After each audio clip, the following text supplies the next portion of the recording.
السلام عليكم ورحمة الله وبركاته.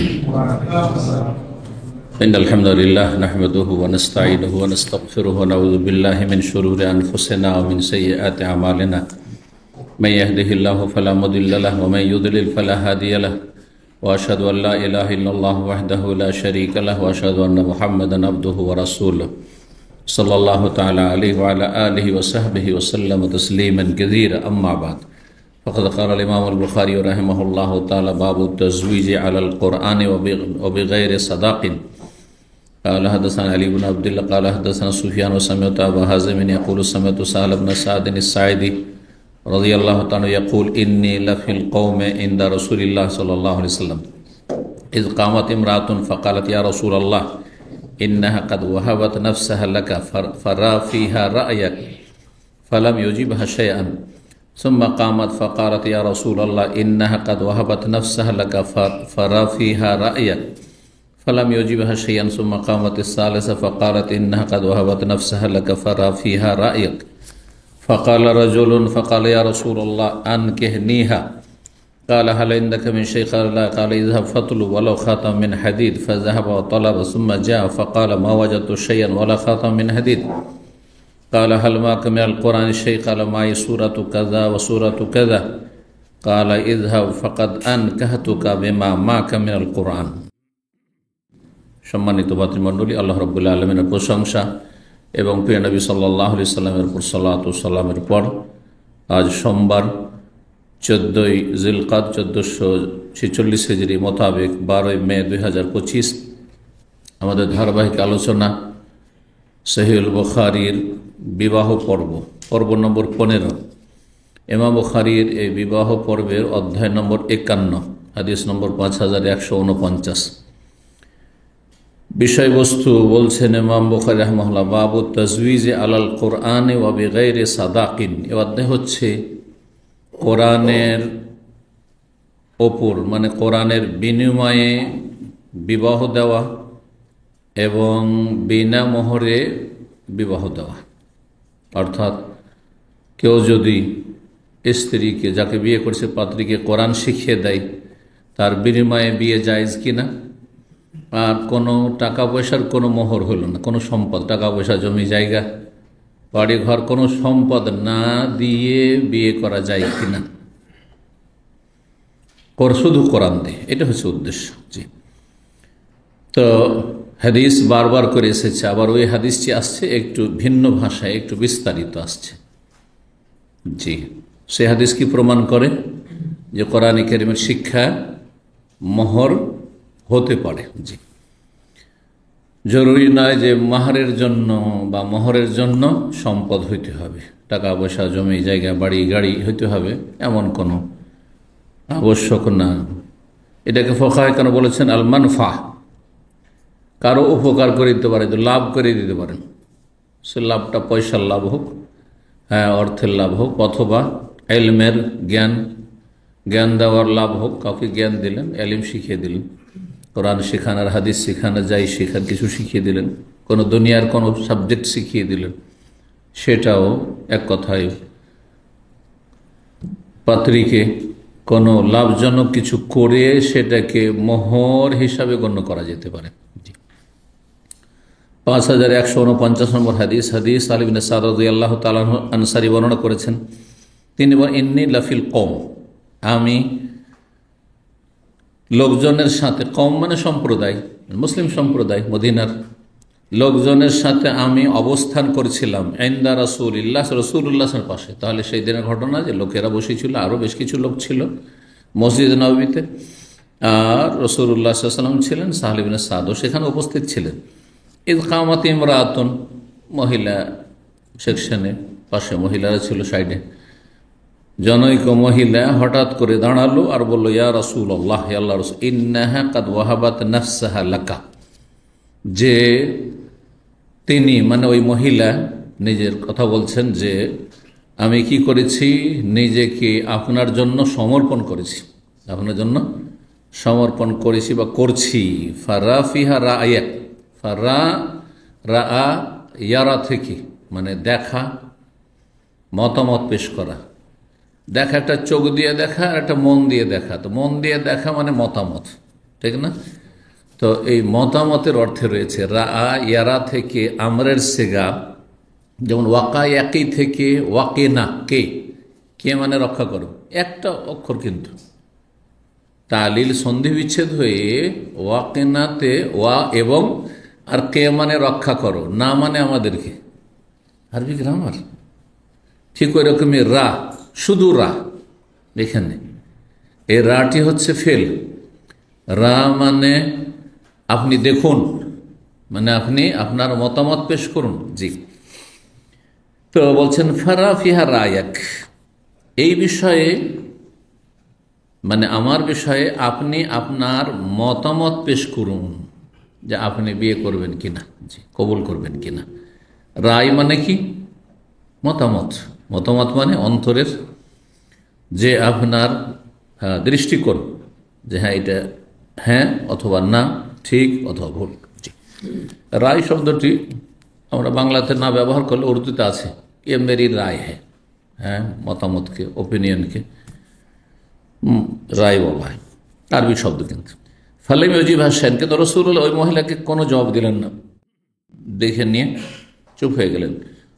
তারপরে আবার দাঁড়ালো মহিলা আর বলল যে একই কথা বলল, যে আমি নিজেকে উৎসর্গ করেছি আপনার জন্য অথবা সমর্পণ করেছি, আপনি আপনার মতামত পেশ করুন। কোনো জবাব দিলেন না। সুম্মা কামাতি সালেস, তৃতীয়বার দাঁড়ালো, বলল সে ইন্নাহা কাদ ওয়াহাবাত নাফসাহা লাকা, আপনার জন্য সে নিজেকে হেবা করে দিয়েছে, ফারাফি হারায় আপনার মতামত পেশ করুন। তিনবারে কোনো উত্তর যখন দিলেন না রাসূলুল্লাহ সাল্লাল্লাহু আলাইহি ওয়াসাল্লাম, হ্যাঁ না কিছু বললেন না, তার মানে না। জি, যদি হ্যাঁ না কোনো মত না পেশ করা হয় তাহলে অবস্থাটা দেখতে হবে, যে অবস্থা কি বলছে। যে হ্যাঁ বলতে কোনো বাধা নেই, তারপর হ্যাঁ বলছে না, তার মানেই না। সবসময় না হবে না, আবার অনেক সময় নীরব থাকাটা সম্মতি হয়, হ্যাঁ, কিন্তু এটা পরিস্থিতি বলে আপনাকে, জি আগে পরে দেখে বিবেচনা করতে হয়। জি, তো এখানে বুঝতে পারলেন যে নবী সাল্লাল্লাহু আলাইহি ওয়াসাল্লাম না করছেন, মানে তিনি সম্মতি দিচ্ছেন না বিয়েতে। তখন ফাকামা রাজুলুন, জনক ব্যক্তি দাঁড়ালো আর বললো, ইয়া রাসূলুল্লাহ, আল্লাহ রাসূল, আনকিহনিহা, আমার বিয়েটা এর সাথে দিয়ে দেন। কাল হাল ইনদাকা মিন শাই, তোমার কাছে কিছু আছে? কাল আল্লাহ, বল কিছুই না। কাল ইযহাব, যাও আর বাড়িতে তলাশ করো, আলো খাতামিন হাদিল, লোহার আংটি হলো। ফাযাহাবা, বাড়ি গেল, তলাশ করলো, তারপরে ফিরে আসলো, বললো মা ওয়াজাদতু শাইআন, কিচ্ছু পেলাম না, ওয়ালা খাতামিন হাদিল, লোহার আংটিও নেই। কাল হাল মাআকা মিনাল কোরআনে, সে কোরআনে কিছু মুখস্থ আছে তোমার কাছে? কাল মাই সূরাতু কাযা, সূরাত কাযা, অমুক অমুক অমুক সূরা মুখস্থ আছে। কাল ইযহাব, যাও, ফাকাদ আনকাহতুকাহা, তোমার বিয়ে দিয়ে দিলাম তার সাথে। এখানে আনকাহতুকাহা এসছে কিসের বিনিময়? বেমা মা কামিয়াল কোরআন, তোমার কাছে যে কোরআন রয়েছে, মানে কোরআন যে তোমার মুখস্থ আছে, তার বিনিময়ে সেটা তাকে শিখিয়ে দেবে, মুখস্থ করিয়ে দেবে। জি, তো কোরআনই এখানে মাহার হয়েছে। জি, অর্থ সম্পদ জরুরি নয়। এখানে আনকাহতুকা শব্দ এসছে, অন্য জায়গায় মাল্লাকতু কাহা, তোমাকে মালিক বানিয়ে দিলাম। তাহলে বোঝা গেল যে নবী সাল্লাল্লাহু আলাইহি ওয়াসাল্লাম তো একটা ঘটনায় কয়েকটা ভাষা বলেননি, শব্দ একটাই বলেছেন। কথাটি সূক্ষ্ম বিষয়, হাদিসের বিষয়ে, হাদিসের সাবজেক্টে, সেটা হচ্ছে যে বর্ণনাকারীরা কখনো কখনো রেওয়ায়া বিল মানা করেছেন, মানে ভাব অর্থ বর্ণনা করেছেন, শব্দ বর্ণনা করেননি। অর্থাৎ রাসূলুল্লাহ সাল্লাল্লাহু আলাইহি ওয়াসাল্লাম একটি শব্দ বলেছেন, হয় মাল্লাকতু কাহা বলেছেন, আর না হয় আনকাহতু কাহা বলেছেন, বা জাওয়াজতু কাহা বলেছেন, কিন্তু একজন রাবী এক এক রকম বর্ণনা করেছেন। তার মানে একজন হুবহু শব্দ বর্ণনা করেছেন, আর একজন ভাবটা বর্ণনা করেছেন। যেমন আমি কোনো আলোচনা করছি, আর একজন মাশাআল্লাহ স্মৃতিশক্তি বেশ ভালো, যেই ভাষাগুলো বলেছি ওই ভাষাতে আপনি কথাটি ব্যক্ত করছেন। এটা হচ্ছে রেওয়ায়াত বিল আলফাজ, যে আমার শব্দগুলি আপনি বর্ণনা করছেন, যেই শব্দে যে বাক্যে বলেছি। আর একজন আমার ভাব অর্থ তার আঞ্চলিক ভাষা বর্ণনা করছে। আমি সে আঞ্চলিক ভাষা বলিনি, আমি খামু বলিনি, আমি জামু বলিনি, সে খামু জামু দিয়ে করছে, কিন্তু অর্থ একই দাঁড়াচ্ছে। এটাকে কি বলা হয়? রেওয়ায়া বিল মানা। জি, তো হাদিসের ক্ষেত্রে রেওয়ায়া বিল মানা মানে ভাব অর্থ বর্ণনা করা মুহাদ্দিসিনদের কাছে বৈধ, জায়েজ, যদিও শব্দ যদি কেউ সংরক্ষণ করতে পারে যে নবী সাল্লাল্লাহু আলাইহি ওয়াসাল্লাম কি শব্দটি বর্ণনা করেছিলেন, কি শব্দ তিনি বলেছে, উচ্চারণ করেছিলেন, তাহলে সেটা বেশি ভালো যে নবী সাল্লাল্লাহু আলাইহি সাল্লামের অর্থ শব্দ দুটোই সে সংরক্ষণ করে মুখস্থ রেখেছে, বেশি ভালো। কিন্তু যদি সেটাই কড়াকড়ি শর্ত লাগিয়ে দেওয়া হইতো তাহলে অনেক হাদিস মানুষ মুখস্থ রাখতে পারত না। কারণ মানুষ দ্বিধাগ্রস্ত হইতো যে নবী সাল্লাল্লাহু আলাইহি সাল্লাম এখানে জাওয়াজতুকা বললেন না আনকাহতুকা বললেন না মাল্লাকতুহা বললেন, সন্দেহ হচ্ছে, তখন বর্ণনাই করবো না, ভয়ে না জায়েজ কাজ করবো না, তাহলে তো হাদিসে কি হয়ে যেত, আমাদের কাছে পৌঁছিত না। এই জন্য এই ছাড়টি দেওয়া হয়েছে। এইরকম ফতোয়া মাসলা মাসাইল আমার কাছে শুনছেন অথবা কার কাছে শুনছেন, যদি ভাব অর্থ ঠিক থাকে তাহলে আমার শব্দ ছাড়া আপনি আপনার শব্দে সেটাকে, আপনার বাক্যে সেটাকে আপনি পেশ করতে পারেন, কিন্তু যদি অর্থ পাল্টিয়ে দেন তখন হারাম। যেমন একটা উদাহরণ মাঝে মাঝে বলি, আমি একবার বলেছিলাম যে ইসলামে গণতন্ত্র নেই, ঠিক আছে? তখন একজন প্রশ্ন করছে, সম্ভবত মাসিক মদিনা অথবা রহমানি পাইগাম দেওবন্দি কওমিদের ওতে, যে একজন শেখ দামামে থাকেন, ওই লোক কিন্তু খবরে থাকে যে প্রশ্নকারী, লিখছে আমি খবর আজকে 22 বছর 24 বছর আগে, বলছে যে উনি বলছেন যে ইসলামে রাজনীতি নেই।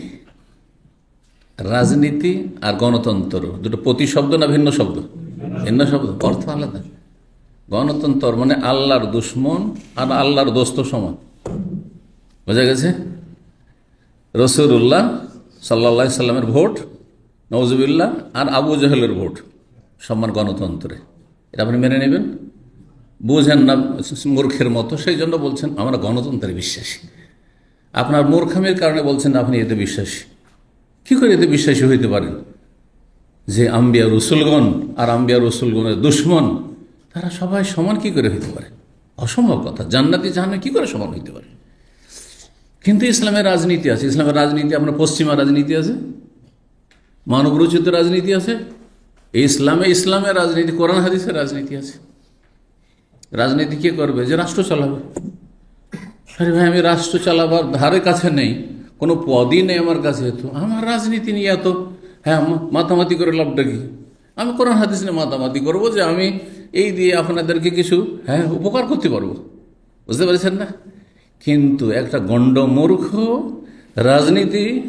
রাজনৈতিক বিষয়ে মন্তব্য করছে, কারণ সে ইসলাম বুঝে না। সেই জন্য ইসলামে সিয়াসা শারঈয়া আছে, মানে ইসলামিক শারঈ রাজনীতি আছে, ওহি ভিত্তিক রাজনীতি আছে। আর সেটা কারা করবে? যারা রাষ্ট্র চালাবে।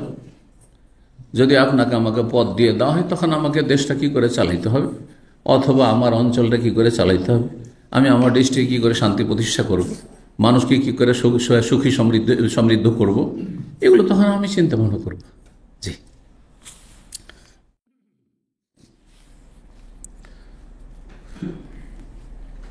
যাই না কি যে করলো, সব দিল গরম করে। দেখেন কেউ বুঝলে। চলেন তো, হাদিস হয়ে গেছে। 52 নম্বর অধ্যায় বলছেন বাবুল মাহরে বিল উরুজে ওয়া খাতামি মিন হাদিদ। এই অধ্যায় হচ্ছে কেউ যদি মোহর দেয় কোন সামগ্রী, উরুজ আরজের বহুবচন, টাকা পয়সা দিলেন না, কিছু সামগ্রী দিয়ে দিলেন। কি সামগ্রী দেওয়া যেতে পারে? মাল সামগ্রী যে কোনো কিছু দিয়ে দিলেন আপনি। মাহারে ধরেন আপনার দোকান আছে, দোকানে কিছু ধরেন আপনার কাপড়ের দোকান আছে, দিলেন বেশ কিছু কাপড় আপনার শ্বশুর বাড়িতে একবার ভর্তি করে দিলেন, এগুলি মাহার হবে না? হবে না? সামগ্রী। আপনার চাউলের ব্যবসা আছে, 50 মণ চাউল নিয়ে গিয়ে শ্বশুর বাড়ি দিয়ে দিলেন, হইতে পারে না? পারে না? মাহার সামগ্রী, যে কোনো সামগ্রী। ফার্নিচারে দিলেন, ফার্নিচার আপনার শ্বশুর বাড়িতে দিলেন, ফার্নিচার দিয়ে ভর্তি করে দিলেন আপনি সামগ্রী। যে কোনো সামগ্রী দিয়েও কি হইতে পারে? মাহার হতে পারে। আর কি? ওয়াখাতামে মিন হাদিদ, লোহার আংটি দিয়ে হইতে পারে, একবারে সর্বনিম্ন 4 আনা পয়সা মূল্য, সেটাও হইতে পারে। জি, সুতরাং সর্বনিম্ন মোহর ইসলামে ধার্য নেই, আর সর্বর্ধ মোহর ধার্য নাই। এর আগে বলেছি কিন্তু কোটি কোটি টাকাও মোহর হইতে পারে, দুই পক্ষের সম্মতিতে, জবরদস্তি নয়। আর 1 পয়সাও হইতে পারে, কিছু একটা হইতে পারে। 5150 নম্বর হাদিস, সাহল ইবনে সাদ রাদিয়াল্লাহু তাআলা আনহু থেকে বর্ণিত তিনি বলেন নবী সাল্লাল্লাহু আলাইহি ওয়াসাল্লাম জনৈক ব্যক্তিকে বলেছিলেন, তাজাওয়াজ, তুমি বিয়ে করো, ওয়ালাউ বিখাতাম মিন হাদিদ, একটি লোহার আংটির বিনিময় হলো।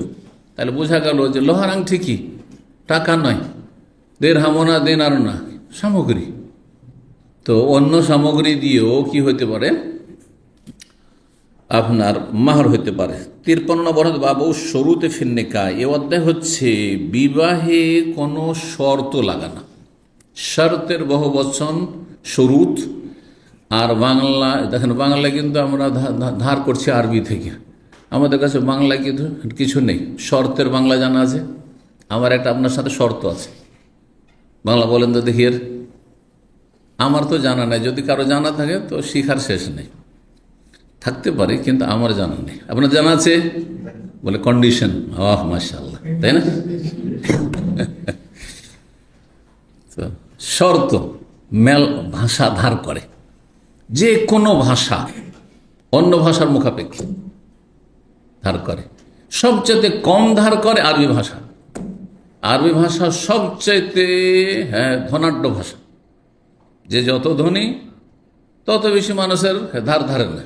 টাকাও আছে, জমি জায়গাও আছে, ফসল আছে, সব রকম ফসল আছে। ডালও জমি থেকে হয়, চালও জমি থেকে হয়, গমও জমি থেকে হয়, সবই হয়।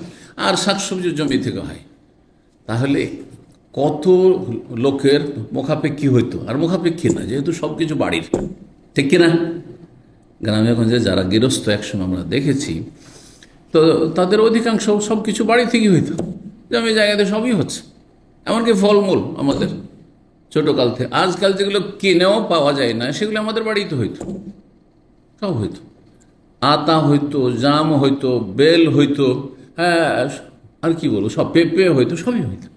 আম হইতো, কাঁঠাল হইতো, লিচু হইতো। আজ কারো মুখাপেক্ষী না এগুলোর ক্ষেত্রে। তো যেই ভাষা যত বেশি কি রিচ, ধনাঢ্য ভাষা, সেই ভাষা তত কম ধার নেয় অন্য ভাষা থেকে। কিন্তু প্রত্যেক ভাষা কিছু না কিছু ধার নেয়। কোনো ভাষা বেশি ধার করে আর কোনো ভাষা কম ধার করে। এক ভাষা অন্য ভাষার সহযোগিতা নিয়ে থাকে ভাষা সম্পর্কে, ভাষা জ্ঞান সম্পর্কে। যাই হোক, বিবাহের ক্ষেত্রে কোনো শর্ত লাগানো যাবে কিনা, বিয়ে যখন হচ্ছে ছেলে পক্ষ কোনো শর্ত লাগাইতে পারবে কিনা, অথবা মেয়ে পক্ষ কোনো শর্ত লাগাতে পারবে কিনা। উদাহরণস্বরূপ, মেয়ে পক্ষ শর্ত লাগাচ্ছে, আমার মেয়ের বিয়ে দেবো, অথবা সেই মেয়েটি বলল আমি বিয়ে করব, কিন্তু শর্ত হচ্ছে যে আমার সাথে থাকতে হবে, এই প্রবাসে যাওয়া যাবে না।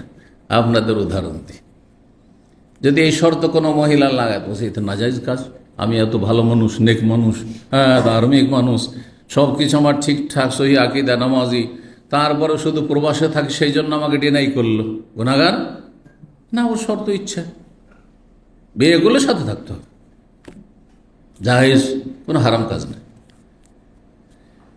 ধরেন আপনি বিদেশে নিয়ে আসবেন, অনেক পরিবার এরকম আছে, শুধু একটি মেয়ে, হয়তো আর ছেলে মেয়ে নেই, অথবা ছেলে আছে শুধু একটা মেয়ে, বড় আদরের মেয়ে, বিদেশ পাঠাবে না। অনেক জায়গায় এরকম তালাকের পরিস্থিতি তৈরি হয়েছে, তালাক হয়েছে। এখন শর্ত লাগায়নি বিয়ের সময় কোনো পক্ষ, আর হঠাৎ করে বলছে আমি বিদেশ নিয়ে যাবো, বলছে না মেয়েকে বিদেশ পাঠাবো না, তখন ঝামেলা বাঁধবে না? বাঁধবে না। কিন্তু আগে থেকে যদি শর্ত লাগাতেন বিয়ের সময় ছেলে পক্ষ, আমি বিয়ে করবো ঠিক, কিন্তু আমি কিন্তু বিয়ের পরে বিদেশ নিয়ে যাবো, যে দেশে থাকি সৌদি আরব নিয়ে যাবো, অথবা ইউরোপে থাকি ইউরোপ নিয়ে যাবো। অনেক মেয়েরা ইউরোপ যেতে চায় না, হ্যাঁ, আমেরিকা যেতে চায় না, আপনার কাফের দেশে যেতে চায় না, আমি যাবো না, পরে ঝামেলা মেয়েদের তালাক যেন না হয়। আগে শর্ত লাগিয়ে না, ছেলে পক্ষ শর্ত লাগাইতে পারবেন, মেয়ে পক্ষ শর্ত লাগাইতে। ঘর জামাইয়ের শর্ত যাই যাচ্ছে, আমাদের দেশে ঘর জামাইকে আইব মনে করে, কারণ হয়তো শুধু মেয়ে আছে, না আমি মেয়েকে বাসাতে রাখবো, বাড়িতে রাখবো, আর জামাইকে থাকতে হবে, শর্ত আগে লাগিয়ে নিতে হবে। বিয়েটা দিয়ে দিল, তারও বলছে যে বাবা তোমাকে কিন্তু আমার বাড়িতে থাকতে হবে, যে না আমি থাকবো না, তালাক হবে না? হবে না? ঝগড়া হবে, ঝামেলা হবে। আগে এই শর্ত লাগিয়ে দিতে কোনো অসুবিধা নেই। মেয়ের বিয়ে দিব, তুমি পছন্দ, তোমার পরিবার পছন্দ, কিন্তু শর্ত হচ্ছে যে আমার বাড়িতে তোমাকে থাকতে হবে, তোমার বাবা মায়ের বাড়ি ছেড়ে। ঘর জামাই আমার একটা মেয়ে, আমি একটা ছেলের মতো আমার জামাই চাই, কোনো অসুবিধা নেই, জায়েজ আছে। আপনি মানলে বিয়ে করেন, আর না মানলে অন্য জায়গায় দেখেন। আপনি আল মুসলিমুন আলা শরুতে, মুসলিমরা যে যেমন শর্ত করবে শর্ত পুরা করতে হবে, তবে হারাম শর্ত লাগানো যাবে না। হ্যাঁ, হারাম শর্ত লাগানো যাবে না। যেমন যদি ছেলে বেদিন ফাসেক, হ্যাঁ বেহায়া বেপর্দাময়া মেয়েকে পছন্দ করে, পর্দা নাসেন মেয়ে, বিয়ে করার শর্ত লাগাচ্ছে, বিয়ে করবো আপনার মেয়েকে কিন্তু বোরখা পরা চলবে না, হ্যাঁ শাড়ি পরে ঘুরতে হবে, মাথা খুলে ঘুরতে হবে, জায়েজ। শর্ত লাগানো হারাম, আর শর্ত মানাও হারাম। জি, হারাম শর্ত মানা যাবে না। জি, কিন্তু যেগুলো বৈধ, আমার এটা অধিকার, আমি অধিকার ছেড়ে দিলাম। অনেক মেয়েরা পয়সাওয়ালা মেয়ে, সে শুধু একজন স্বামী চায়, কিন্তু সে স্বামীর ঘরে থাকতে চায় না, সেকেন্ড ম্যারেজে রাজি হয়তো, কিন্তু সে বলছে যে না, আমি আমার বাড়িতে, আমার বাড়ি আছে, আমি বাড়ি ছেড়ে যাব না, আমার বাবার যথেষ্ট সম্পদ পেয়েছি, তুমি আমার বাড়িতে এসে থাকবে, অথবা যখন তুমি সময় পাবে তখন আসবে, হ্যাঁ, কিন্তু আমি আমার বাড়িতে উঠে যাব না। আগে শর্ত লাগালে যাইজ, কোনো অসুবিধা নেই। তো বাবু শুরুতে ফিন্নিকা, বিয়ের ক্ষেত্রে শর্ত লাগানো সম্পর্কে না যাই শর্ত, আগের অধ্যায়টি আসছে, তার উদাহরণটা এখনই দিই। যদি কোনো মহিলা ধরেন একজন পুরুষকে ছেলেকে পছন্দ করেছে যে ঠিক আছে আমি তোমার সাথে বিয়ে বসবো, সেকেন্ড ম্যারেজে দ্বিতীয় মাসনা হব, দ্বিতীয় স্ত্রী হিসাবে, তৃতীয় চতুর্থ স্ত্রী হিসাবে আসবো, কিন্তু শর্ত হচ্ছে যে আগেরটাকে তালাক দিতে হবে অথবা অমুকটাকে তালাক দিতে হবে, তাহলে জায়েজ? হারাম, এই শর্ত হারাম। মেনে নেওয়া হারাম যে ঠিক আছে আগেরটা তালাক দিয়েছি তোমাকে বিয়ে করবে, এটাও হারাম।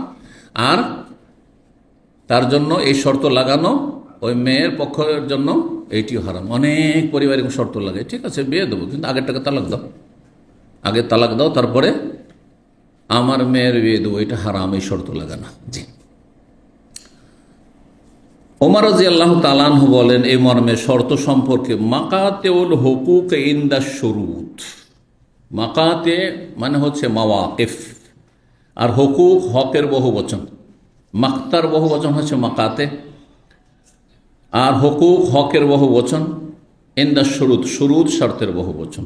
কি বলতে চেয়েছেন তিনি? বলছেন যে অধিকার, হ্যাঁ কি হবে, নিশ্চিত হবে, অধিকারগুলি নিশ্চিত হবে ইনদা শুরুত, শর্তের সময়। এইভাবে শাব্দিক তর্জমা করে কিছু বুঝে আসলো না কিন্তু, ঠিক কিনা? এটাকে একটু বিস্তারিত বলি। কোন চুক্তির শর্ত নির্ধারণ করলে, মানে কোন চুক্তি হকের, কি কোন চুক্তি, কোন হক, এই হকটি আমি চাই, এই চুক্তির শর্ত যদি নির্ধারণ করেন যে আমি এটা চাই, তাহলে সেটা কি হবে? অধিকার নিশ্চিত হবে। কোনো শর্ত যদি লাগান আপনি, তাহলে সেই শর্ত লাগালে অধিকার নিশ্চিত হবে, অর্থাৎ সেই শর্ত যদি মেনে নেয় তাহলে সেই অধিকার আপনার নিশ্চিত। আমি বিয়ে করব, অনেক জায়গায় এরকম জানে, এক এলাকার মানুষ বা এক দেশের মানুষ আর এক দেশের বিয়ে শাদী হইলে মেলা সভ্যতা সংস্কৃতির পার্থক্য হয়ে যাবে। কোনো কোনো জায়গায় আছে মেয়েকে বিয়ে দেওয়ার পরে অত তাড়াতাড়ি উঠিয়ে দেবেন, 1 বছর 2 বছর পরে উঠিয়ে দেবেন, হ্যাঁ। আবার ছেলে পক্ষ অনেক সময় উঠিয়ে নেবেন, হ্যাঁ বিয়ে হয়েছে, মানে ওই যেটাকে কাবিন বলে দেশি ভাষায়, মানে আকদ হয়েছে, বিবাহ বন্ধন হয়েছে, কিন্তু উঠিয়ে নিয়ে যাবে, উঠিয়ে নিয়ে যাওয়া বলেন তো আপনারা, মানে বাসর করবে 2 বছর পর। যেমন আরব দেশে আছে, আরব দেশে কিন্তু বিবাহ বন্ধন আগে 1 বছর 2 বছর আগে থেকে হয়ে যায়, আর তারপরে যখন হাফলে জওয়াজ হবে, বিয়ের অনুষ্ঠান হবে, মানে ধুমধাম খাওয়া দাওয়া অলিমা হবে, তারপরে সেই দিন উঠিয়ে নিয়ে যাবে। এখন আমাদের দেশে অধিকাংশ ক্ষেত্রে আছে কি, যেদিন বিয়ে হইলো ওই দিনই সাথে সাথে নিয়ে গেল, আর ওই দিনে বাসর হয়ে গেল। আর এই বোধ হঠাৎ করে যদি এক পক্ষ না মানে, তাহলে তো বিয়ে ভেঙে যাবে সেই দিনই, তাই না? ঝগড়া বিবাদ সৃষ্টি হয়ে যাবে। ব্যবসা বাণিজ্য বিবাহ শাদীর ক্ষেত্রে যাতে করে ঝগড়া বিবাদ কলহমুক্ত থাকতে পারে, সুসম্পর্ক বহাল থাকে, এই বিষয়গুলি খেয়াল রাখা হয়েছে। এই জন্য শর্ত লাগালে তখন কি হবে, কোনো কিছু নির্ধারণ করলে অধিকার নিশ্চিত হবে। মাকাতেউল হুকুকে, কোন ইনদা শুরুত, কোন চুক্তির শর্ত নির্ধারণ করলে, ইনদা শর্ত নির্ধারণ করলে অধিকার হুকুক কি হবে, নিশ্চিত হবে, অকাট্য হবে। জি, মিসওয়ার বিন মাখরামা সাহাবী, অল্প বয়স ছিল নবী সাল্লাল্লাহু আলাইহি ওয়াসাল্লাম ইন্তেকালের সময়। তিনি বলেন সামিআতুন নবী সাল্লাল্লাহু আলাইহি ওয়াসাল্লাম, নবী সাল্লাল্লাহু আলাইহি ওয়াসাল্লামকে বলতে শুনি, যাকারা সেহরান লাহু, তিনি তার এক জামাতার কথা, জামাতা বুঝেন তো কি জামাই, তিনি এক জামাতার কথা তিনি একবার আলোচনা করেন, সে জামাইয়ের কথা। ফাআসনা আলাইহি, আর তার খুব প্রশংসা করেন, ফি মুসাহারাতিহি, এই বৈবাহিক সম্পর্কের ক্ষেত্রে, যে তার সাথে বিয়ে দিয়ে সেই জামাই সে ভালো মানুষ, সে আমার সাথে খুব ভালো আচরণ করেছে। হ্যাঁ, কি ভালো আচরণ? ফাআহসানা, এবং খুব সুন্দর প্রশংসা করেন। আর বলে রাসূলুল্লাহ হাদ্দাসানি, তিনি যা আমার সাথে কথা বলেছেন, মানে জামাই যা আমার সাথে কথা বলেছে, ফাসাদাকানি, সেটা সত্য করে দেখিয়েছে, মানে তার সততার প্রমাণ দিয়েছে, একটু কথার এদিক ওদিক হয়নি, কথা কথা। আর ওয়াদা, আমার সাথে প্রতিশ্রুতি করেছে, যা ওয়াদা করেছে, ওয়াফালি, সে ওয়াদা পূরণ করেছে। যে কথা বলেছে কথার ক্ষেত্রে কোনো এদিক সেদিক সামান্য কিছু করেননি। তিনি কে ছিলেন? তিনি বড় জামাই ছিলেন, জাফর জামাই নবী সাল্লাল্লাহু আলাইহি ওয়াসাল্লাম। কাদাকাল্লাহ এলেম, হ্যাঁ কি আবুল আস, আবুল আস ইবনুর রবি, আবুল আস বললো চলবে, রবির ছেলে আবুল আস, খাদিজা রাদিয়াল্লাহু তাআলা আনহার বোনের ছেলে। মা, হ্যাঁ, মানে সম্পর্ক ছিল, তাহলে খালা তো ভাই বোনের সম্পর্ক ছিল। বড় মেয়ের বিয়ে দিয়েছেন, বড় মেয়েকে নবী সাল্লাল্লাহু আলাইহি ওয়াসাল্লামের জায়নাব, জায়নাব রাদিয়াল্লাহু তাআলা বিয়ে দিয়েছিলেন, যেই ছেলে ছোট থেকে খালার বাড়িতে লালিত পালিত হয়েছে এবং খুব আদর স্নেহে যত্নে, খালার কাছে খুব আদর পায় মানুষ। হ্যাঁ, যারাই জানেন এইরকম থেকেছেন নানার বাড়িতে বিশেষ করে, অথবা খালার বাড়ি যাতায়াত করেছেন, খুব বেশি আদর পাওয়া যায়। তো এই পছন্দের জামাই, বোনের ছেলে, কিন্তু গোঁড়ামি ছিল ইসলাম কবুলের ক্ষেত্রে, বাপদাদার ধর্ম সহজে ছাড়তে চায়নি। নবী সাল্লাল্লাহু আলাইহি ওয়াসাল্লাম বললেন যে তুমি ইসলাম কবুল করো, তো ইসলাম কবুল করতে রাজি না, তো ইসলাম কবুল করো, আমার মেয়েকে ছেড়ে দাও।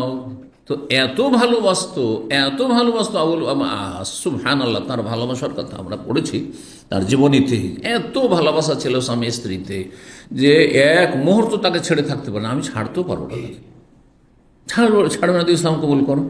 তখন পর্যন্ত প্রথম দিকে মুসলিম আর কাফের বিবাহ বন্ধন যে হারাম, এই সূরা মুমতাহানা নাযিল হয়নি। সূরা মুমতাহানা ফালা তারজুনা আল কুফার, কাফের কাছে মুসলিম নারীকে ফিরিয়ে দিন, এই আয়াত নাযিল হয়নি। তারপর যখন আয়াত নাযিল হলো, তখন আলাদা হইতে বলা হলো যে দেখো, এখন আমার মেয়ে তোমার জন্য হারাম, আল্লাহর বিধান চলে এসে, সুতরাং মেয়েকে তুমি কি করো, পাঠিয়ে দাও, তালাক না দিয়ে পাঠিয়ে দাও।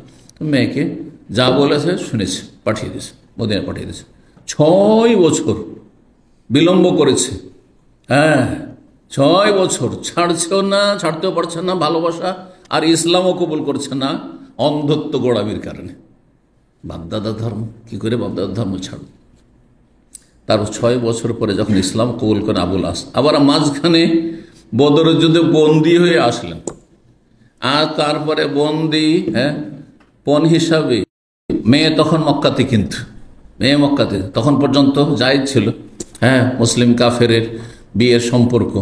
তো ওখানে ছিলেন মেয়ে, যখন খবর পেলেন আমার স্বামী, হ্যাঁ, কি হয়েছে, বন্দী হয়ে মদিনায় চলে গেছে নবী সাল্লাল্লাহু আলাইহি ওয়াসাল্লামের কাছে, সবাই বন্দীপণ হিসাবে কি করছে, হ্যাঁ, ধন সম্পদ পাঠাচ্ছে, কেউ টাকা পয়সা পাঠাচ্ছে, কেউ স্বর্ণ চাঁদি দিয়ে, হ্যাঁ, বন্দীকে ছুটিয়ে নিয়ে যাচ্ছে স্বামীকে ছাড়াবার জন্য।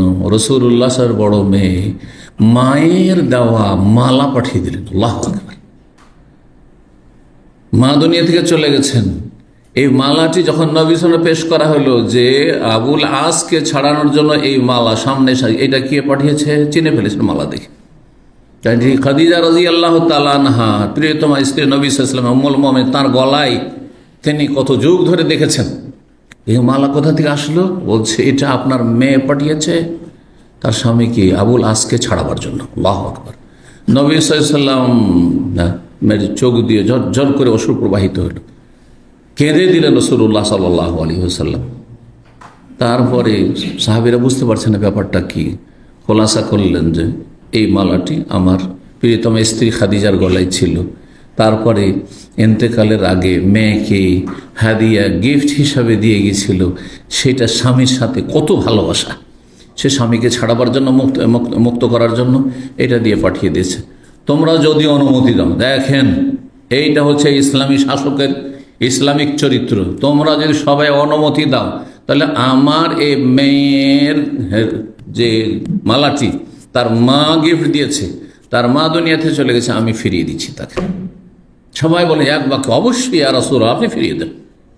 তারপরে নবী সাল্লাল্লাহু আলাইহি ওয়াসাল্লাম তাদের পরামর্শের ভিত্তিতে, তাদের অনুমতির ভিত্তিতে ফিরিয়ে দিয়েছিলেন। জি, তো ওই দিকে ইঙ্গিত করে বলেছিলেন যে বলেছিলেন নবী সাল্লাল্লাহু আলাইহি ওয়াসাল্লাম যে ঠিক আছে, তোমাকে ছেড়ে দিলাম, তুমি যাও এখান থেকে, তোমার যে মালাটা ছিল এই মালাটা তোমার নয়, আমার মেয়ের, যেহেতু আমার মেয়েকে গিয়ে ফিরিয়ে দাও। মেয়েকে ফিরিয়ে দিয়েছে। তারপর এক কাজ করো, তোমার জন্য আমার মেয়ে হালাল নয়, তুমি আমার মেয়েকে ওখান থেকে পাঠিয়ে দাও, এখানে মদিনায়। সেই হিসাবে সেখান থেকে পাঠিয়ে দিয়েছ।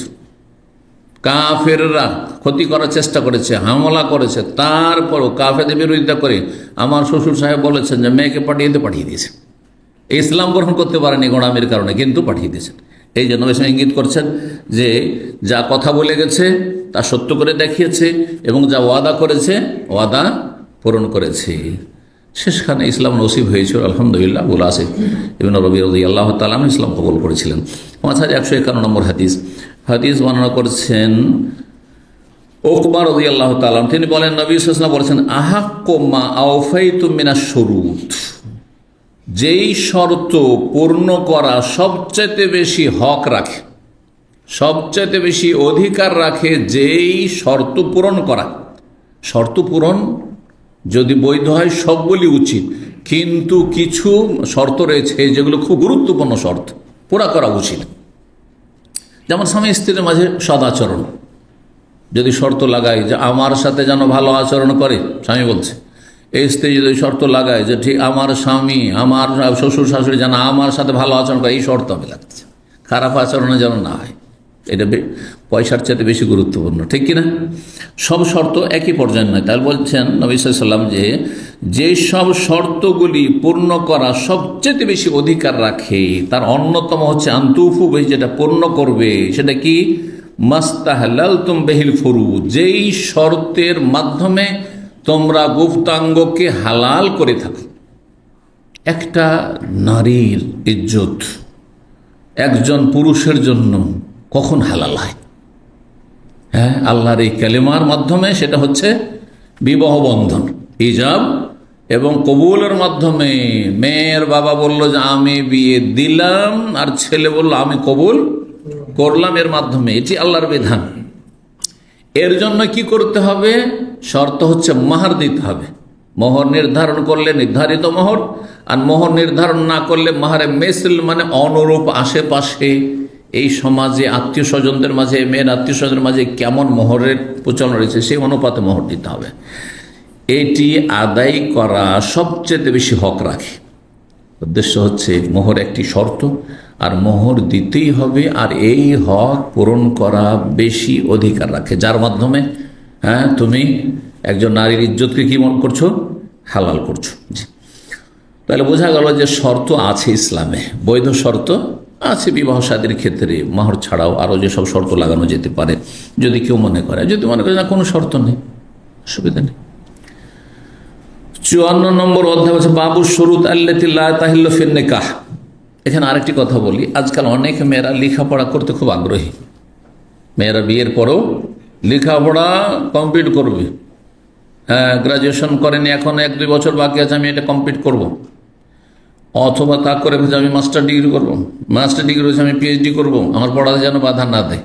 এখন এইখানে শর্ত লাগিয়ে নিতে পারে যে আমি লেখাপড়া করব। সে বুঝে সুঝে সে শর্ত মানুক, আর না হলে বিবাহ না করুক।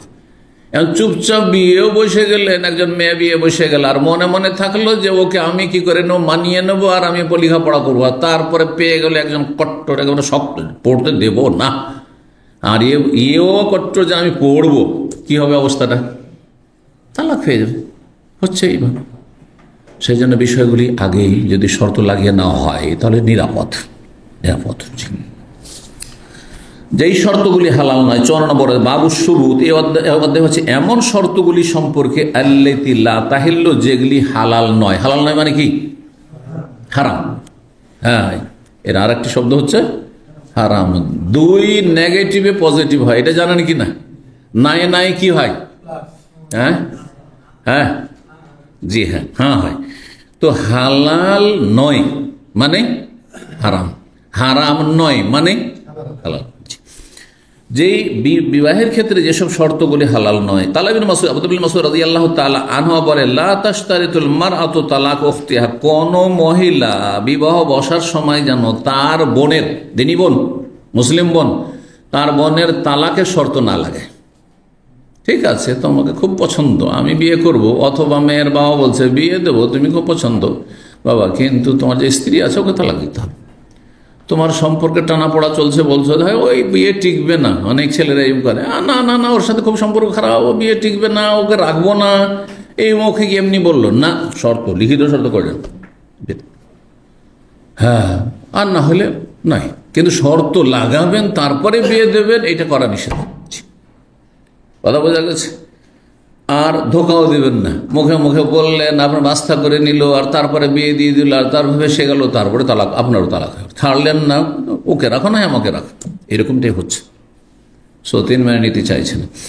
তো যাই হোক, এক কথায় স্বাভাবিক অবস্থায় আছে, এমন নয় যে তালাকের কাছাকাছি চলে গেছে, তার একটা ফাইনাল হয়ে যাক, তাহলে তারপরে দেখো যদি হয়ে যায় তখন আমরা বিয়ে দেবো, তাহলে কথা পাকা, কিন্তু শর্ত লাগায় না যে তালাক দাও তাহলে আমার মেয়ে দেবো, আর তালাক না দিলে মেয়ে দেবো। তুমি দুটো তিনটে স্ত্রী একসাথে রাখতে পারবে না, আগের গুলিকে তালাক দাও, হ্যাঁ, একা যদি আমার মেয়েকে রাখো তাহলে থাকবে, না হলে থাকবে না, এইরকম শর্ত লাগানো যায় না।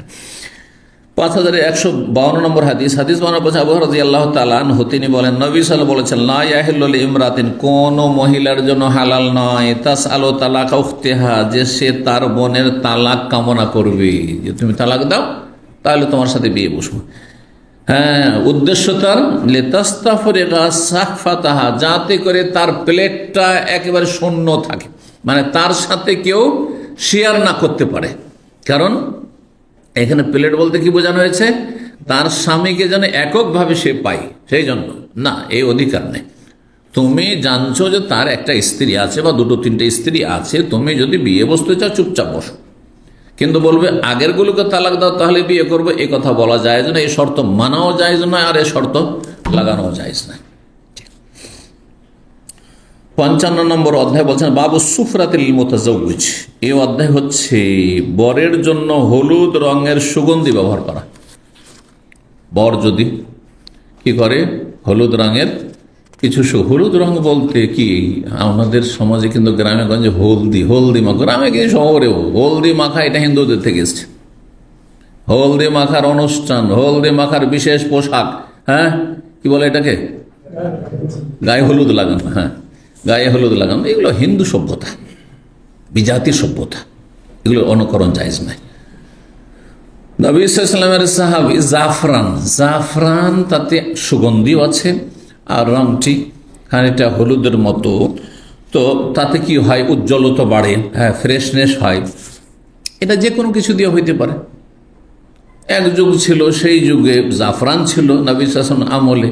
আমাদের সে গ্রামে গঞ্জে গরিব মানুষরা ছিল, তখন একটু হলুদ টলুদ মেখেলে একটু উজ্জ্বল লাগতো চেহারা, ঠিক আছে, কিন্তু সে হলুদের অনুষ্ঠান হবে, বিশেষ কাপড় হবে, আর তাতে হলুদ মাখামাখি করবে ছেলে মেয়েরকে, মেয়ে ছেলেকে, সব হারাম হারাম, নোংরামি আর অশ্লীলতা, জি, সব দিক থেকে হারাম। যে এক তো কাফেরদের অনুকরণ, 2 নম্বর হচ্ছে নোংরামি, ফাহেসা কাজ। যে আব্দুর রহমান ইবনে আওফ রাদিয়াল্লাহু তাআলা আনহু, তার বিয়ে সম্পর্কে নবী সাল্লাল্লাহু আলাইহি ওয়াসাল্লাম থেকে এমনটাই বর্ণনা করেছেন যে তাকে একবার দেখলেন নবী সাল্লাল্লাহু আলাইহি ওয়াসাল্লাম, বিয়ের পরে দেখছেন আলাইহি আসারু সুফরা, তার শরীর বা চেহারা রং একটু হলুদ বর্ণ হয়ে আছে, মানে জাফরান লাগিয়েছিলেন, জায়েজ রয়েছে। 5153 নম্বর হাদিস, সেটা নিজে নিয়ে একটু হলুদ নিল আর নিজে একটু মেখে নিল, এটা ছিল মেয়ে, তাহলে ঠিক আছে। অত মহিলাদের ক্ষেত্রে এতটুকু কোনো অনুষ্ঠান এসব না করে, ধুমধাম না করে, পর্দার মধ্যে মেয়ের মা মেয়েকে একটু মুখে মাখাই দিল, হাতে মাখাই দিল, হ্যাঁ, মেয়ের বোন মাখিয়ে দিল, মহিলাদেরকে মাখিয়ে দিল, তো কোনো অসুবিধা নেই। কিন্তু এই হলুদ নিয়ে খেলা আর যুবক যুবতীদের নোংরামি, সমস্ত সব দিক থেকে হারাম, 5153 নম্বর হাদিস, আনাস বিন মালিক রাদিয়াল্লাহু তাআলা আনহু বর্ণিত, তিনি বলেছেন, আন্না আব্দুর রহমান বিন আউফ জা ইলা রাসূলিল্লাহ সাল্লাল্লাহু আলাইহি ওয়াসাল্লাম ওয়া আখারু সুফরা। আব্দুর রহমান বিন আউফ প্রখ্যাত সাহাবী, রাসূলুল্লাহর কাছে আসলেন বিয়ে করার পরে। সেই সময় তার গায়ে হলুদ বর্ণের বা হলুদ রঙের বা হলুদের চিহ্ন ছিল, একটু হলুদ হলুদই আছে, জাফরানের কিছুটা রং লেগে আছে। ফাসালাহু রাসূলুল্লাহ, রাসূল জিজ্ঞেস করলেন যে কি ব্যাপার। অন্য হাদিসে মাহিয়াম আব্দুর রহমান কি ব্যাপার। ফাআখবারাহু, তিনি জানালেন, আন্নাহু তাজাওয়াজা ইমরাতাম আল আনসার, যে সে আনসারী একজন মহিলাকে বিয়ে করেছে। কালা, তখন জিজ্ঞেস করে, কাম সুক্তা ইলাইহা, তাকে কতটা মাহার দিয়েছো। কালা জেনাতো বা জেনাতা নাওয়াতি মিন যাহাব, খেজুরের একটি বিচি পরিমাণ, কি স্বর্ণ, জাহাব। কালা রাসূলুল্লাহ, রাসূল বললেন যে অলিমা করেছে না অলিমা করে। আউলে মলাবে সাতিন, তুমি তোমার অবস্থা বুঝে ব্যবস্থা, তোমার অবস্থা হচ্ছে যে একটি বকরি তুমি অলিমা করতে পারবে, সুতরাং একটা ছাগল হইলেও কি করো, অলিমা করো। এটা যার অবস্থা দেখছেন যে সে একটা খাসি জবাই করে অলিমা করার মতো ক্ষমতা রাখে, এটা তার জন্য। এটা সর্বনিম্নও নয়, আবার সর্বঊর্ধ্বও নয়। আপনি বেশিও করতে পারেন, ওঁট একটা দুটা 10টা ওঁটও করতে পারেন আপনি, গরুও করতে পারেন আপনি, আবার আপনি একাধিক করতে পারেন আপনি। আবার যদি অভাবী হন তাহলে কোনো নবী সাল্লাল্লাহু আলাইহি সাল্লামের এমন এমন অলিমা ছিল যেগুলোতে একটু খেজুর, একটু পনির, মাখন, এইসব ছিল। জি, এসব ছিল। তো যেমন অবস্থা থাকবে, শুধু খেজুর দিয়ে অলিমা হইতে পারে। একেবারে গরিব মানুষ, কোন রকমের খেজুর আছে, অথবা আমাদের দেশে খেজুর নেই, আমাদের দেশে কি করে বাতাসা বিলি করে বিয়ে সাইতে একসময় ছিল, আছে না? আবার এই বাতাসার শর্ত লাগায়, মেয়ে পক্ষ শর্ত লাগায় 10 কিলো 20 কিলো বাতাসা নিয়ে আসতে হবে, আর শুধু পান সুপারি নিয়ে আসতে হবে, বোঝা গেছে? জর্দা তামাক পর্যন্ত নিয়ে আসতে হবে, নাউজুবিল্লাহ। জি, এক বিয়েতে আমাদের আত্মীয় দেনদার ছেলে, আমিও ওর চাইতেও জুনিয়র বয়সে, কিন্তু আমি ওখানে মানে বিয়েটা যেহেতু আমার মাধ্যমে লেগেছিল সেজন্য আমি ওদের মুরব্বী। তখন আমার বয়স মুরব্বী কেন, মুরব্বীর ধারে কাছেও ছিল না, আমার নিজেরই বিয়ে হয়নি, 24-25 বছর বয়স ছিল। তো ওই সময় বিয়েতে গেছি, আর মণ্ডল মাতাবর মেম্বারগুলো এইরকমই হয়, বেশিরভাগ জাহেল মূর্খ সমাজ আমাদের। তো পান পর্যন্ত নিয়ে গেছে সম্ভবত, অথবা পান নেয়নি, শুধু বাতাসা নিয়ে গেছে। পান নিয়ে যাওয়া হয়নি, পান নাই, তোর সাথে সুপারি অনেক কিছুই নেই। আহলেদিস সমাজে জর্দাটা খুব কম আছে, এটা বিদাতি সমাজগুলোতে জর্দা বেশি। তো কারণ আহলেদিস ওলামারা প্রায় আগে থেকেই জর্দাকে হারাম বলে আসছে। কিছু জর্দাখোর আহলেদিস মৌলবি ওই কমই বেদাতিদের মতো, দাদা বুঝতে পারছেন না? আর মাজারি মৌলবিগুলো দেখেছি আমাদের দেশে, ওরা হচ্ছে সিগারেট খোর। আমাদের জীবনে কোনো আহলেদিস মৌলবিকে সিগারেট বিড়ি ধারে কাছে পাবে না। জর্দাখোরগুলো ছিল যেগুলো প্রায় এখন দুনিয়া থেকে চলেই গেছে।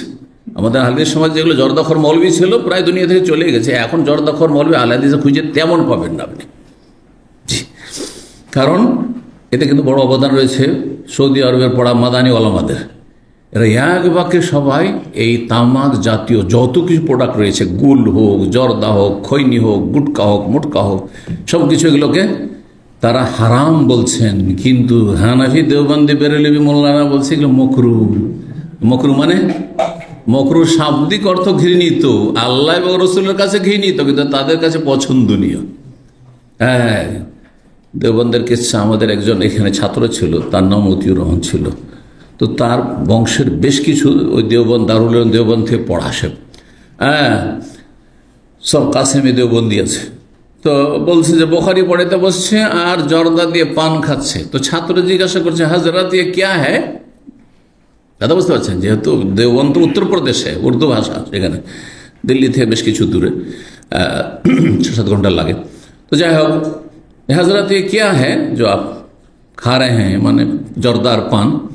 তো বলছে ये ওলামা কি শান है जी, জর্দা খাওয়া নাকি ওলামাদের শান, এইটি হলো তাদের ধর্মকর্ম, কিন্তু আমাদের কাছে জর্দা খাওয়া হারাম।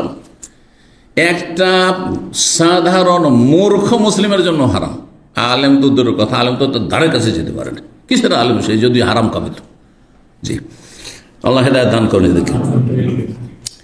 তো বাতাসার কথা বলতে গেলে, বাতাসা নিয়ে গেছে কিন্তু ওই যে পান নিয়ে যায়নি। তো ওই মেম্বার সাহেব গ্রামের নেতা, সে বলছে পান কোথায়, না এটা তো ঠিক হলো না, পান নিয়ে আসা হয়নি, সব ভাগ বন্টন, গোটা গ্রাম পান খাবে বসে বসে।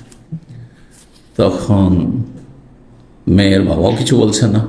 জামাই তো আমাদের দেশে গালে হাত দিয়ে বসে থাকে আগের যুগে, আজকালকার জামাইরা তো চেঞ্জ হয়ে গেছে। আগে কি হইতো, একটা রুমাল মুখে দিয়ে করে বসে দেখেছেন না, দেখেন নাই, এখনো রুমাল মুখে দেয় নাকি? আচ্ছা, যাই হোক, আমরা করিনি, কিন্তু যদি আজকে থেকে 36-37 বছর আগে বিয়ে করেছি, ওই সব কাজ করি। এত লজ্জা যেখানে নাই, তো লজ্জার ভান করারই কি আছে? হ্যাঁ, তো যাই হোক, তো চিন্তা করলাম যে বয়স কম হইলেও যেহেতু সেখানে আলেম, আমি তখনকার এক জায়গায় শিক্ষকতা করতাম মদিনা আসার আগে, জামিয়া সালেহ বেনারস থেকে পাস করে চলে গেছি। তো আমি বললাম যে আমরা পান নিয়ে আসিনি, আপনার বিয়ে দেবেন না দেবেন না? ও হিম্মতের সাথে, যৌবন কাল ছিল, কিন্তু দূরে গিয়ে কথা বলা এত সাহস, হ্যাঁ, না হলে অন্য জায়গায় হইলে তো অনেক জায়গাতে এইটা নিয়ে মারপিট শুরু হয়ে যেত, তাই না? আল্লাহ হেফাজত করুক। তো যাই হোক, যেমনই কথা বলা, তখন মেয়ের বাবা ভয় পেয়ে গেছে যে বিয়ে ভেঙে না যায়, কারণ এ তো কড়া কথা। তো তখন বলছে না না না, বিয়ে পড়িয়ে দেন, বিয়ে পড়িয়ে দেন। তখন এই গ্রামের যে মেম্বার ছিল ও তো হয়ে গেল, চুপ হয়ে গেল, কারণ মেয়ের বাবা বলে বিয়ে পড়িয়ে দেন, বিয়ে পড়িয়ে দেন। বাবুনি অধ্যায় 56 নম্বর অধ্যায়। এই অধ্যায় হচ্ছে আগের অধ্যায়ের সাথে সম্পর্কিত। 5154 নম্বর হাদিস। আনাস বলছেন, আউলামান নবী সাহেব জাইনাবা, নবী সাল্লাল্লাহু আলাইহি ওয়াসাল্লাম জাইনাব বিনতে জাহাশ রাদিয়াল্লাহু তাআলা আনহাকে যখন বিয়ে করেন, নবী সাল্লাল্লাহু আলাইহি ওয়াসাল্লামের দুই বিবির নাম জাইনাব ছিল। দুইজন উম্মাহাতুল মুমিনিনের নাম কি ছিল? জাইনাব। একজন জাইনাব বিনতে জাহাশ, এটি হচ্ছে তার ঘটনা, ওলিমার ঘটনা। আরেকটা জাইনাব বিনতে খুজাইমা। আর জাইনাব মদিনাতে হলে মেলা জাইনাব। জাইনাব নামটি কিন্তু সেই সময় অনেক বেশি ছিল মুহাজিরদের মধ্যে, আনসারের মধ্যে। জাইনাব নবী সাল্লাল্লাহু আলাইহি ওয়াসাল্লামের বড় মেয়ের নাম, তাই না?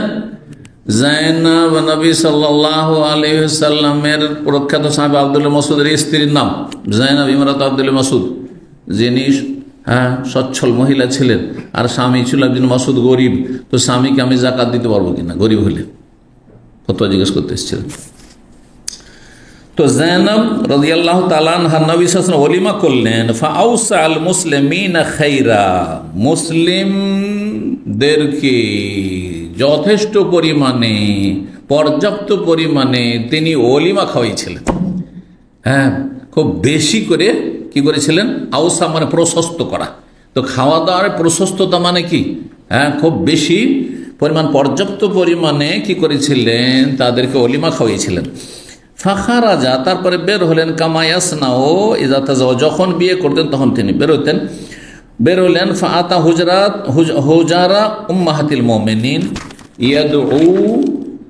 ইয়াদউ ওয়া ইয়াদউনা লাহু।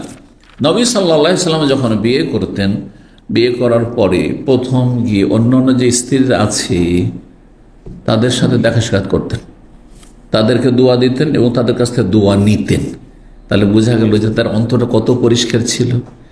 আজকাল যদি কোনো স্বামী তার স্ত্রী যত তাহাজ্জুদ গুজার হোক, বিয়ে করে, দ্বিতীয় বিয়ে, তৃতীয় বিয়ে, আর তারপরে গিয়ে আগের স্ত্রীরাকে যদি বলে আলহামদুলিল্লাহ আমি বিয়ে করেছি, আমার জন্য দোয়া করো, তাহলে সাথে সাথে ঝাঁটা পিটা শুরু করে দিবে, ঠিক না?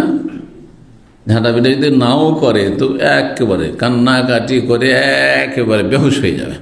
হয়তো খুব আদব কায়দা, আল্লাহর ভয় ভীতি আছে, হয়তো মারামারি করবে না, কিন্তু একেবারে কি যে করবে আল্লাহ জানে। জি, আল্লাহ হেফাজত করুক, সঠিক বুঝ দান করুক, মহিলাদেরকে উদারতা দান করুক।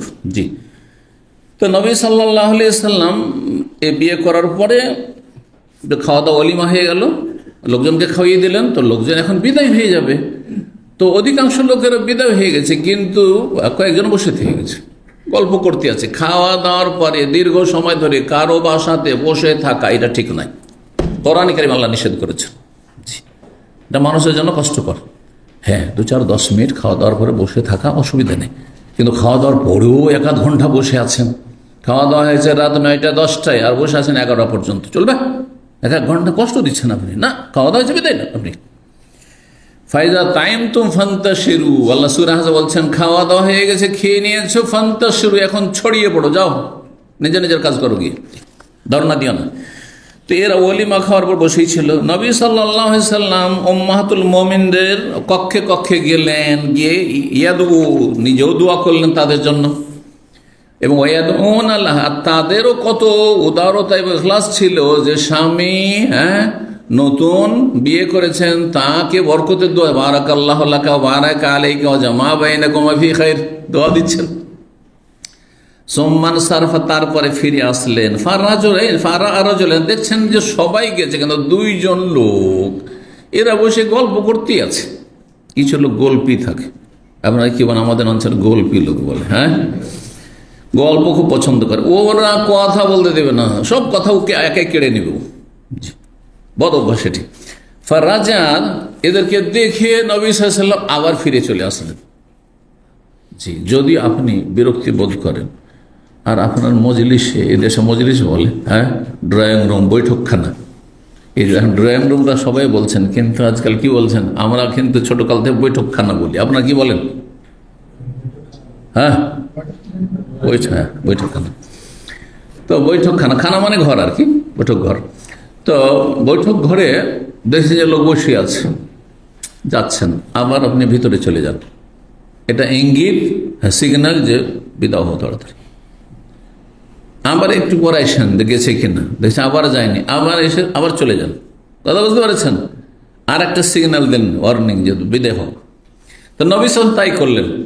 দেখলেন যে দুজন লোক বসেই আছে, সবাই চলে গেছে খেয়ে দিয়ে। ফারাজা, ফিরে চলে আসলেন।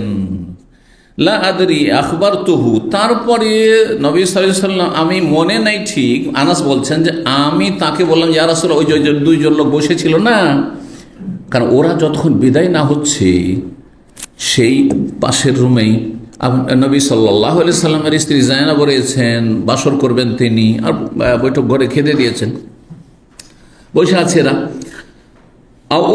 অথবা অন্য কেউ তাকে খবর দিল, সংবাদ দিল, বেখুরুজ হেমাজে, তারা দুইজন চলে গেছে। তখন নবী সাল্লাল্লাহু আলাইহি ওয়াসাল্লাম বাড়িতে ফিরে আসলেন কক্ষে, আর ফিরে আসার পরে ভিতরে পর্দা ফেলে দিয়ে ঢুকে গেলেন। তখন আমি বিদায় হয়ে গেলাম সেখান থেকে। লম্বা হাদিসটি, এরপরে বিস্তারিত আসছে যে কিভাবে কি হলো, এখানে সংক্ষেপ করা হয়েছে। জি, 57 নম্বর অধ্যায়ে বাবুন, এই অধ্যায় হচ্ছে কাইফা ইউদআ লিল মুতাযাওয়িজ, বিবাহিত ব্যক্তি বরের জন্য কিভাবে দোয়া করবেন, বরের জন্য যে দোয়া করবেন, কি দোয়া দেবেন। যে দোয়াটি বললাম এটা সুন্নতি দোয়া, কিন্তু পুরো দোয়া যদি মুখস্থ না থাকে, ছোট্ট দোয়া এই হাদিস আসছে, সেটি বলেন, বারাকাল্লাহু লাকা, বারাকাল্লাহু লাকা, এতটাই যথেষ্ট, সহিহ বুখারী হাদিসে রয়েছে। জি, 5155 নম্বর হাদিস মনে করছেন আনাস রাদিয়াল্লাহু তাআলা বলছেন, আন্নান নবী সাল্লাল্লাহু আলাইহি আব্দুর রহমান ইবনে আসারা সুফরা, নবী সাল্লাল্লাহু আলাইহি ওয়াসাল্লাম আব্দুর রহমানের গায়ে হলুদ রঙের চিহ্ন দেখলেন। বলে, মাহাজা, এটা আবার কি? কালা ইন্নী তাযাওয়াজতু ইমরাতান আলা ওয়াজনি নাওয়াতিন মিন যাহাব, একটি খেজুরের বিচি সমান পরিমাণ স্বর্ণ দিয়ে বিয়ে করেছি। কালা বারাকাল্লাহু লাকা, আল্লাহ তোমার বরকত দিক। আউলেম, তুমি ওলিমা করো, ওয়ালাবের সাথে একটি ছাগল হইল। জি, 18 নম্বর অধ্যায় বাবুদ দুআ লিন নিসওয়াতিল্লাতি ইউহদিনাল আরুসা ওয়ালিল আরুসে, এই অধ্যায় হচ্ছে দোয়া করা ওই সব মহিলাদের জন্য যারা উপঢৌকন পেশ করে বরকে, আরুসকে। কি উপঢৌকন পেশ করে? অর্থাৎ কনেকে সাজিয়ে কি করে, পেশ করে। অলিল আরুস, আর যে বরকে, এখানে আরুস বলতে বর। জি, আজকাল কিন্তু আরবদের মাতৃভাষায় একটু অন্যরকম হয়েছে। আরুস এরা বলছে ওই কনেকে, আর আরিস বলছে বরকে। এটা বর্তমান যুগের প্রচলিত আরবি, কিন্তু হাদিসের ভাষায় আরুস বলা হয় কাকে? হ্যাঁ, দুলহাকে, দুলহিনকে নয়, দুলহাকে। দুলহা বুঝেন তো? হ্যাঁ, জি, এখান থেকে তো দুলহা ভাই। জি, দুলহা মানে হচ্ছে বর, আর দুলহিন মানে হচ্ছে কনে। জি, দোয়া করা ওই সব মহিলাদের জন্য যারা কি করলো, মেয়েটিকে সাজিয়ে পেশ করলো। কার জন্য? বরের জন্য। তাহলে বোঝা গেল যে একদল মেয়েরা মেয়েটিকে একটু পরিপাটি করে দিবে, সাজিয়ে দেবে। এটা সব আজকাল চলে যাচ্ছে, পয়সা হয়েছে, চলে যাচ্ছে কোথায় এগুলো? হ্যাঁ, এইগুলো কি বলছে এটাকে? বিউটি পার্লার বলছে, বিউটি পার্লার। তো যাই হোক, সেটা যদি নাজায়েজ কিছু না করে তাহলে বিউটি পার্লারে যাওয়া জায়েজ রয়েছে, কিন্তু নাজায়েজ সেখানে গিয়ে যদি করে, হ্যাঁ, ইসলাম বিরোধী কিছু করে, আপনার ভরু চিকন করে, অথবা ধরেন নখ বড় বড় করে রাখে, অথবা যেসব কাফেরদের কাফেরদের সদৃশ্যতা অবলম্বন করা হয় তখন সেগুলি হারাম। এমনিতেই মেকআপ করতে অসুবিধা নেই, কিন্তু অপচয় না হয়ে যাবে। এমন নয় যে হাজার হাজার লাখ লাখ টাকা খরচ তাতেই করছে, যারা এগুলো করছে তারা হারাম কাজ করছে। জি, অপচয়কারী শয়তানের ভাই। আর দোয়া দেওয়া, তাহলে ওই মহিলাদের জন্য দোয়া করবেন, কারণ ওই মহিলারা মেয়েটিকে পরিপাটি করে দিয়েছে, সাজিয়ে দিয়েছে। আর তাকে কি করা, বরকে কিছু উপঢৌকন দেওয়া, তাহলে বরকে উপঢৌকন দেওয়া যায়। এরকম কনেকে উপঢৌকন দেওয়া যায়, হাদিয়া দেওয়া জায়েজ আছে। কিন্তু হাদিয়া যদি আবার এমন হয় বাধ্যতামূলক হয়, যাতে গরিবরা দাওয়াত খেতে এসে লজ্জা পাচ্ছে বা ধার কর্জা করতে হচ্ছে, তখন জায়েজ নয়। এমনিতে বিবাহ শাদীতে হাদিয়া তোহফা দেওয়া, উপঢৌকন দেওয়া যায় শরীয়তে, প্রমাণিত হাদিস দ্বারা। কিন্তু সমাজের চাপে যদি দিতে হয়, অনেক গরিব মানুষ আমাদের দেশে ধার কর্জা করে বিয়ের দাওয়াত খেতে যাব, আমাদের বাড়িতে আসতো, আব্বার কাছে দেখেছি রাহিমাহুল্লাহ 10 টাকা 5 টাকা, তখনকার 5 টাকা কমপক্ষে বা 10 টাকা ছিল, আমরা যখন ছোট ছিলাম, তারপরে 10 টাকা রেট হলো। কমপক্ষে দাওয়াত খেতে গেলে হোটেল বিল 10 টাকা দিয়ে আসতে হবে। আর সব নোট হচ্ছে, টেবিল নিয়ে বসে গেছে, 4 টেবিল নিয়ে নোট, কে কত টাকা দিল, আর কে কোন গয়না দিল, কে কোন মাল সামান দিল। এগুলো জায়েজ নয়, এগুলো জায়েজ নয়। কিন্তু স্বেচ্ছায় স্বতঃস্ফূর্তভাবে যারা দেওয়ার তারা দিচ্ছে, কোনো অসুবিধা নেই। আর যারা দিচ্ছে না তাদের ক্ষেত্রে মাইন্ড করবেন না, তাদেরকে লজ্জায় ফেলবেন না। এই জন্য যদি হাদিয়া তোহফাগুলি গোপনে হয় তো এটা বেশি ভালো। 5156 নম্বর হাদিস। হাদিস বলছে আয়েশা রাদিয়াল্লাহু তাআলা আনহা বলেন যে তাজাওয়াজানিন নবী সাল্লাল্লাহু আলাইহি ওয়াসাল্লাম আমাকে বিয়ে করলেন। ফাআতাতনি উম্মি, তারপরে একটু বড় হয়েছেন, এখন বাসরে উঠিয়ে দেবেন মেয়েকে। বলছেন আমার মা একদিন, আয়েশা খেলাধুলা করছেন, 9 বছর বয়স হয়েছে, খেলাধুলা করছেন, কিন্তু 6 বছরে বিয়ে, 9 বছরে উঠিয়ে দিচ্ছেন, খেলাধুলা করছে। আর যে সব বান্ধবীগুলো রয়েছে তাদের সাথে খেলাধুলা করছে। হঠাৎ করে মা এসে পিছন দিক থেকে হাত ধরে টানতে টানতে নিয়ে চলে গেল, বুঝতে পারছে না কোথায় আমাকে টেনে নিয়ে যাচ্ছে আমার মা। জি, বলছেন ফাদ খালাত নিদারা, তারপর আমার মা নিয়ে গিয়ে একটা ঘরে আমাকে দিল ঢুকিয়ে। ওই ঘরে বেশ কিছু মহিলা বসে আছে, জি, আর সেই মহিলারা পরিপাটি করে দিবে। আর তারপরে নবী সাল্লাল্লাহু আলাইহি ওয়াসাল্লাম সেখানে প্রবেশ করে মহিলারা বেরিয়ে যাবে। আগের যুগে এরকমটা হইতো, একা মেয়েকে করা হইতো না যে ঢুকে যা, কথা বুঝতে পারছেন। বরং কিছু মহিলারা, নিকট আত্মীয়, যাদের সাথে মানে একটা পরিবারেরই আর কি, হয়তো বোনেরা আছে অথবা কেউ আছে, যে কেউ থাকে না কেন, ভাবিরা আছে, তারা নিয়ে বসে আছে পর্দার সাথে। কিন্তু বেহায় ব্যাপারটা বসে থাকলে হবে না, কারণ ওখানে যেহেতু বর ঢুকবে, সুতরাং সে পর্দার সাথে বসে থাকবে। পর্দার সাথে বসে আছে আর তাকে পরিপাটি করে দিয়েছে। আর তারপরে ঘরে যখন ঢুকলো বর, তখন তারা বেরিয়ে চলে গেল, সাজিয়ে দিয়ে চলে গেল, দোষের কথা নয় তাহলে সেটা।